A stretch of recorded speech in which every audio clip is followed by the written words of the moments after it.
We're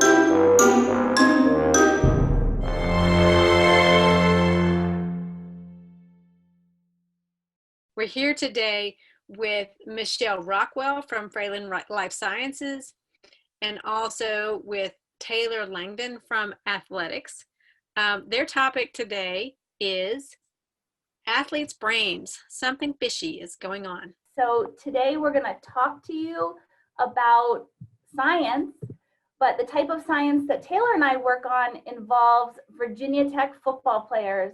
But the other thing we're going to talk about is fish. So Taylor works with the football players every single day, and she asked them if they would like to have this food for lunch, if they would want to have sardines, or if they would want to have a whole plate of algae. What do you think they said? I think they said sardines. Oh, you do? They said, no way.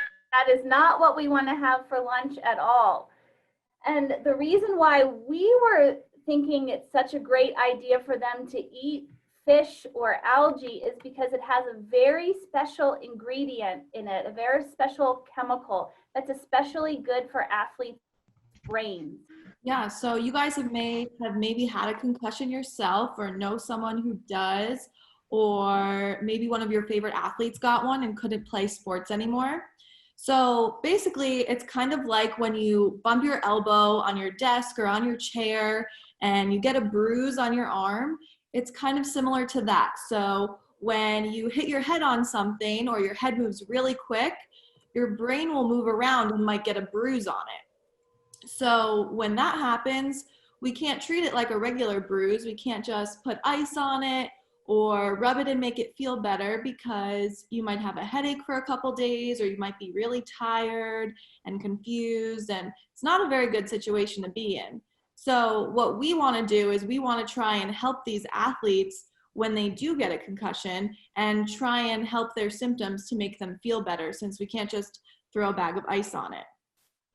And so when an athlete has these concussions, they can't play sports for the time being, because obviously your brain is really important and you don't want to keep playing sports and keep hitting your head when there's already a bruise on it.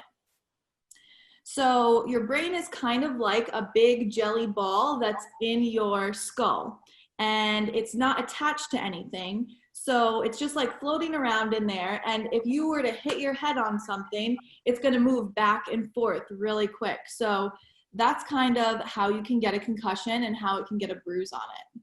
So at Virginia Tech, different researchers are trying to figure out ways to help prevent people's brains from being damaged when they have concussion or when they hit their heads. So one lab that I don't work in, Taylor does a little bit in this lab, they are actually figuring out what would be the best type of football helmet for athletes to wear when they're playing to protect their brains. And a lot of football coaches are figuring out different ways to practice, different ways to strengthen athletes' necks to help keep their brains safe. Well, I'm a dietitian. That means I'm really interested in food and nutrition. So I'm interested in knowing if some certain types of ingredients in food can help protect their brains. So that's here we found ourselves back with these sardines and algae again, because they contain a special nutrient called omega-3 fats. But these omega-3 fats are found in things like fish and seafood, not just sardines, but other types of fish and seafood as well, and in seaweed and in algae. I think it would be a lot easier to get the football players to eat it if it was in something like ice cream or pizza. What do you think? That's what I think. So we wanted to figure out a way to help the athletes get more omega-3 fats to see if that would help protect their brains when they're playing football. So when you're figuring out the answer to hard questions, that's what science is. That's how we figure out the type of experiment that we want to perform. So our question for our experiment is, can omega-3 supplements, we're not giving them fish or algae, we're giving them that omega-3 ingredient in a pill or in a capsule that I'll show you a picture of, help protect football players' brains?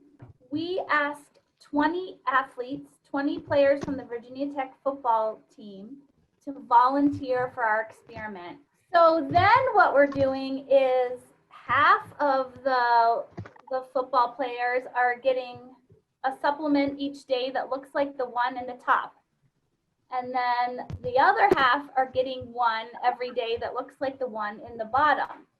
So one of these is an omega-3 supplement.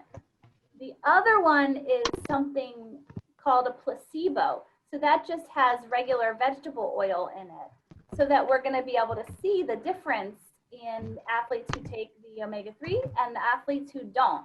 But can you guys tell the difference in these two capsules? Can you tell which one has omega-3 and which one has a placebo? It's a double-blinded study. That means Taylor and I don't know which one is which.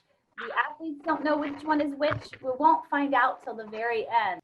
And then we get to do 3 tests with each of the athletes at the beginning of the season and the end of the season. So first of all, they all go into one of these MRI machines.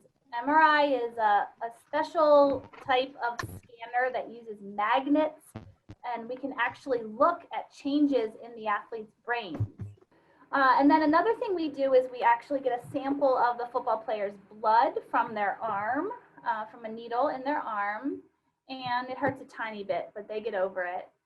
And then the third thing is they do some tests on the computer, on the iPad. They kind of like that because they say it's like playing video games.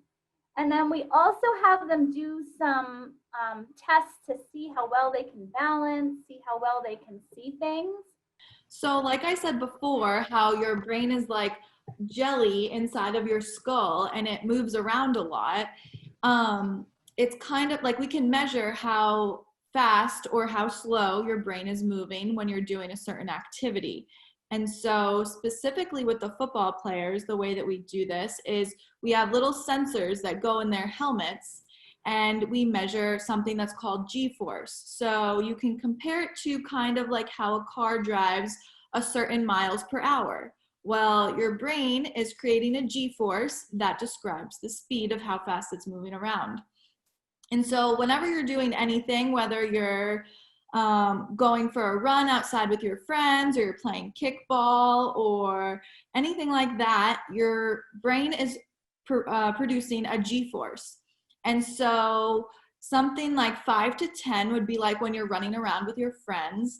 And then if you have a sleepover and you guys are having a pillow fight, you'll probably have a 15 to 20 G-force. And then once you get more involved in sports, they get higher. So if you hit a soccer ball with your head to pass it to your friend, that's probably like 30 to 40 Gs. And so those are all relatively low, but a concussion can occur when the G-force is over 90. So what we do is we use the sensors that are in the helmets, and I stand on the sideline at practice and at games, and I watch to see all the numbers for every hit that happens during the game or practice. And so it's pretty cool because we can see where the hit is, if it was at the front of their head or at the side, and we can see how hard it was too. So on the left, you can see there is a little black sensor in there inside the red circle. And that right there is paired up to the iPad that you see in the middle, also on the left side. And so when practice starts and stops, I will take notes and check all the sensors for all the players to see how high their force was throughout the day, and maybe if there was a hit that they had that could have caused a concussion. And then you can look at the right side too. Inside the helmet, there's little red circles there. There's 6 of them, and those are also a different type of sensor, and that's matched up to the laptop that's in the middle. Taylor, what's the highest number you've ever seen? What's the highest G-force? The highest G-force, I think we had it actually a couple weeks ago, is 142, and that caused a concussion. But then also we have super low G-forces. So we had a concussion that happened from a 72 G-force hit. So it's a big range, just depends on the person.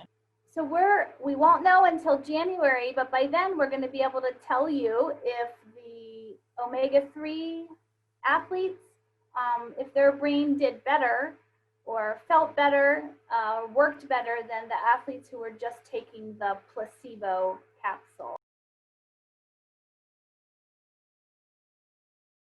What do you think the coolest science experiment would be? Of all the science experiments I've ever done, maybe I've done 30 or 35.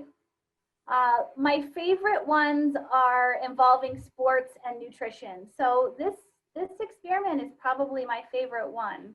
Ever done any science on animals? I have. Sometimes we do experiments with different animals that we hope will learn more about to help the animals themselves.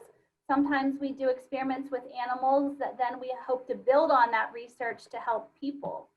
So how scientists learned that these omega-3 fats might help people's brains, they first learned that because they gave the omega-3 fats to mice. Thank you so much to Taylor and Michelle for sharing with us about this great research that you're doing. I hope we can hear about how it goes. And thank you so much to Miss Rex class and Miss Rex. You all were wonderful. I love your questions.